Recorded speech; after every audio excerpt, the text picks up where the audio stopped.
This is Shikama of the Shikama Live Show. I know I haven't talked about this for a while, but Detroit has reached a bankruptcy settlement with some of its bondholders. The city of Detroit has reached new agreements with its largest municipal union and a separate settlement with a group of bondholders, likely reducing the number of creditors to oppose the city's bankruptcy plan at a trial scheduled for this summer. Terms of the settlements weren't immediately released. The tentative labor agreement between the city and the American Federation of State, County, and Municipal Employee Council 25 build an earlier agreement and cover almost all employees represented by the union. But the pact still needs to be ratified by the union's membership by June 30th, according to a statement from federal mediators Friday. The union also agreed to support a larger debt-cutting plan by the city to make cuts to pension benefits as part of its plan to exit municipal bankruptcy. Those pension cuts, however, will be softened if the pension holders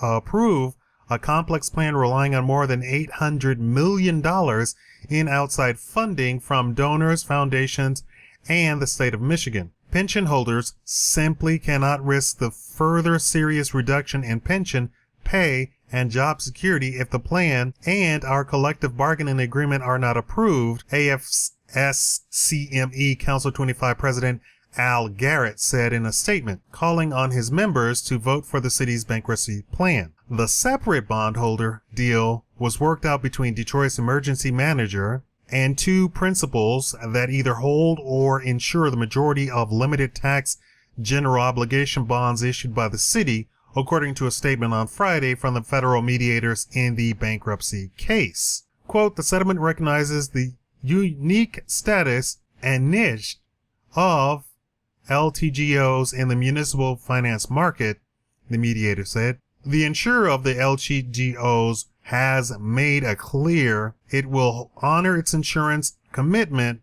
on the existing policies. Several bondholder groups declined to comment, but one confirmed a deal had been reached. Quote, given Detroit's unique circumstances, AMBAC has accepted a settlement with the city for the limited tax general obligation bonds, the company said Friday. AMBAC's near pair exposure related to Detroit's limited tax general obligation bonds was $92.7 million as of March 31st, 2014. We expect to continue to pay claims of scheduled principal and interest on the bonds insured by AMBAC. According to the latest version of the city's debt-cutting plan filed in April, the city of Detroit owed about $547 million in principal and interest on these LTGO bonds.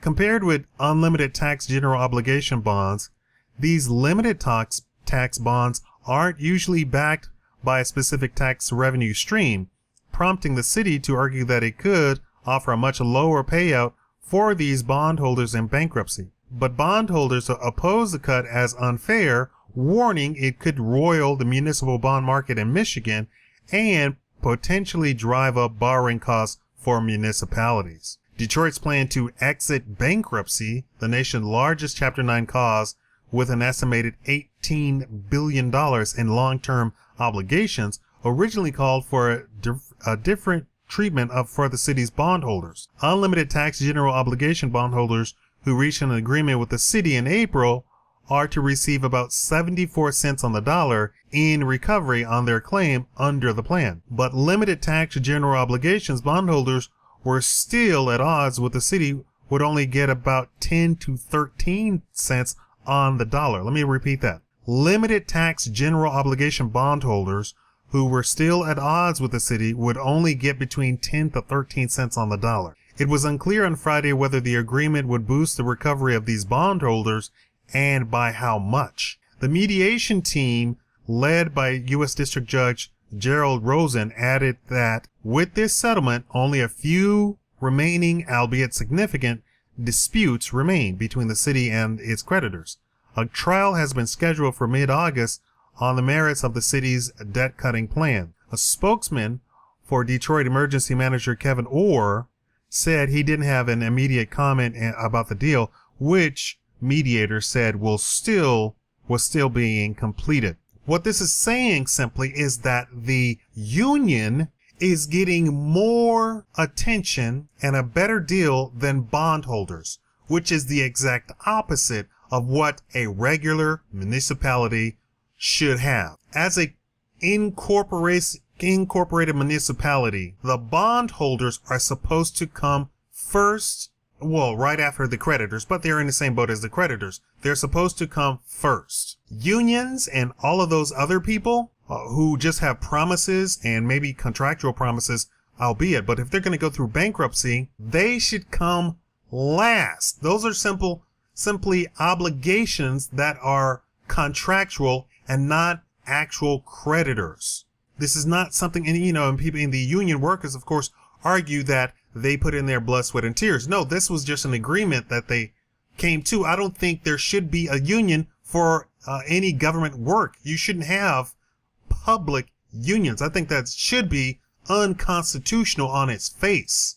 You're trying to negotiate terms with a municipality or some sort of form of government that the public has to pay for. It is not a private entity.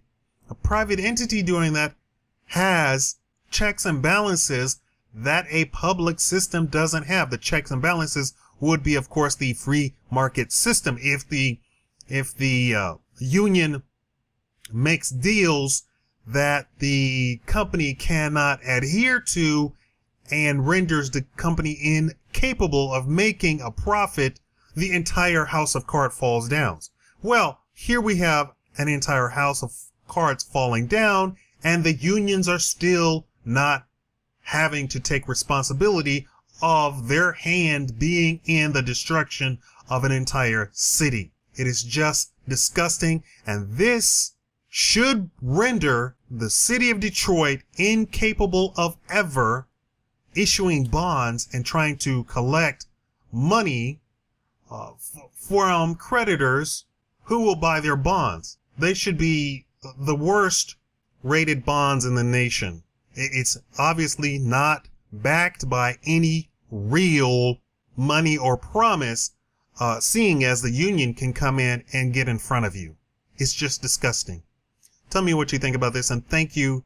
And I know there's going to be some union people watching this video, but that is the truth. The truth stands on its own. If you're going to get in front of the line, in front of creditors, you're really not worthy of even being in the line. And as far as I'm concerned, you shouldn't be in the line at all. You shouldn't have a union. The union for a public sector piece of work does not work. The whole negotiating thing, that is something that you can pass through laws or some sort of regulation. You don't need a union for that. You're getting in a line that you shouldn't be in. You're getting in the line of the creditors. You're not a creditor. You're a municipal obligation. What else is a municipal obligation? Firemen, policemen, medical. And what are they doing to those? They are reducing them without even thinking about it. That's how that is handled.